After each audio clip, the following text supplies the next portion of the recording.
CPIയുടെ രാഷ്ട്രീയ പ്രസക്തി ഒരു കാലത്തും നമുക്ക് ചോദ്യം ചെയ്യാൻ കഴിയുന്നതല്ല.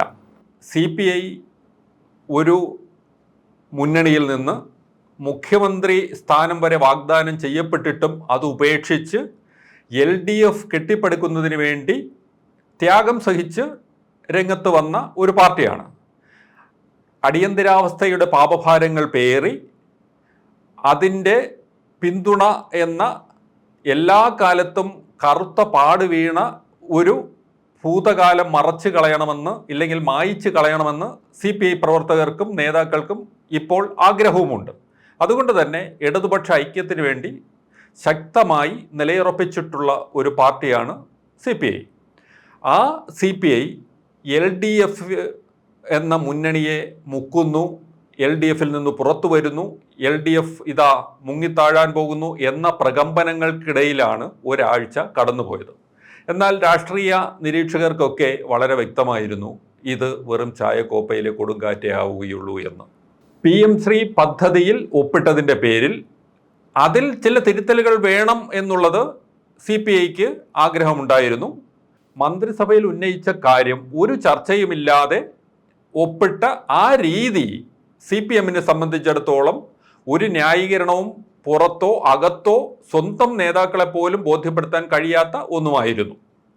അങ്ങനെ ആ ഒരു പ്രശ്നത്തിൽ ചൊല്ലി ഇടതുമുന്നണി ആടിയുലയുന്നു എന്നൊക്കെ വ്യാഖ്യാനിക്കുമ്പോൾ അത് വെറും ചായക്കോപ്പയിലെ കൊടുങ്കാറ്റായി മാറുകയെ നിവൃത്തിയുണ്ടാവൂ എന്ന് എല്ലാ സാധാരണക്കാർക്കും മനസ്സിലാവുമെങ്കിലും അത് മനസ്സിലാകാത്ത ഒരു വിഭാഗം ഇവിടുത്തെ മാധ്യമങ്ങൾ മാത്രമായിരുന്നു.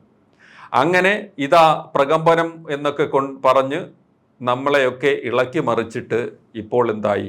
മന്ത്രിമാർ ബഹിഷ്കരിക്കും എന്ന് പ്രചരിപ്പിച്ച ഒരു മന്ത്രിസഭാ യോഗത്തിലാണ് കൂടുതൽ കെട്ടുറപ്പോടെ LDF മുന്നോട്ട് പോകുമെന്നും അടുത്ത തെരഞ്ഞെടുപ്പിൻ്റെ കേളികെട്ട് ഉയർത്തും വിധം വമ്പൻ പ്രഖ്യാപനങ്ങൾ നടത്തുകയും ചെയ്തത് എന്നതാണ് യാഥാർത്ഥ്യം. അത് കേരളത്തിൻ്റെ ബഹുഭൂരിപക്ഷം വരുന്ന സാധാരണക്കാർക്ക് മനസ്സിലായി കാണുകയും ചെയ്യും.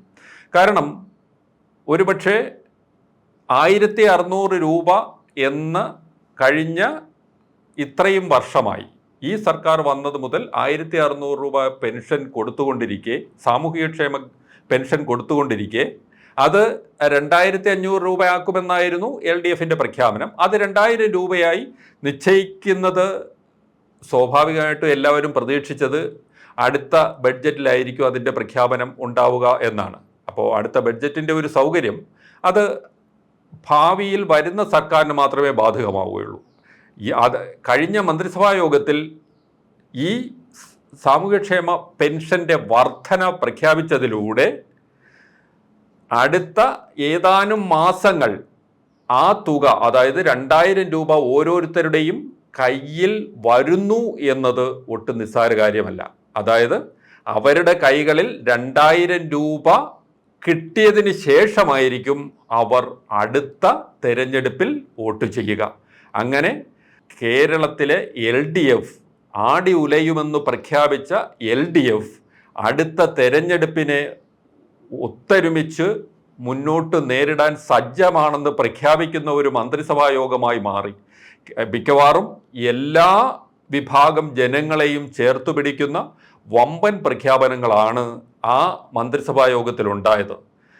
ഇപ്പോൾ സാമൂഹ്യ സുരക്ഷാ പെൻഷൻ 62 ലക്ഷം പേർക്ക് നൽകുന്നു. അത് 2000 രൂപയായി മാറുന്നു. 35 വയസ്സും 60 വയസ്സിനും ഇടയ്ക്കുള്ള സ്ത്രീകൾക്കായി 1000 രൂപ പെൻഷൻ പുതിയതായി ഏർപ്പെടുത്തുന്നു.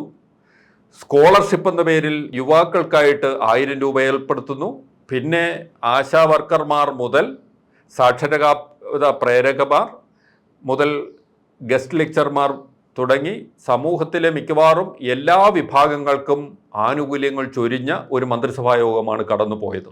അതിൽ തന്നെ സർക്കാർ ജീവനക്കാരുടെ കാര്യവും പറയേണ്ട. അവർക്ക് ശമ്പള പരിഷ്കരണം പ്രഖ്യാപിച്ചില്ലെങ്കിലും അവർക്കായി DA 4%, കഴിഞ്ഞ DA 3% കൊടുത്തതെങ്കിൽ ഇത്തവണ 4% DA പ്രഖ്യാപനവും ഉണ്ടായി. അങ്ങനെ അതിനു പുറമെ സാധാരണക്കാർക്ക് പ്രയോജനകരമായ വിധത്തിൽ വലിയൊരു തുക സപ്ലൈകോയ്ക്കായിട്ട് വിപണി ഇടപെടലിന് അനുവദിക്കുകയും ചെയ്തു. അങ്ങനെ ആടി ഉലയുമെന്ന് പ്രഖ്യാപിച്ച LDF അത് ആടി ഉലഞ്ഞില്ല എന്ന് മാത്രമല്ല, പുതിയ മന്ത്രിസഭാ തീരുമാനത്തിലൂടെ അവർ തെരഞ്ഞെടുപ്പിലേക്ക് പദമൂന്നുന്നു എന്ന് പ്രഖ്യാപിക്കുകയാണ് ചെയ്തിരിക്കുന്നത്.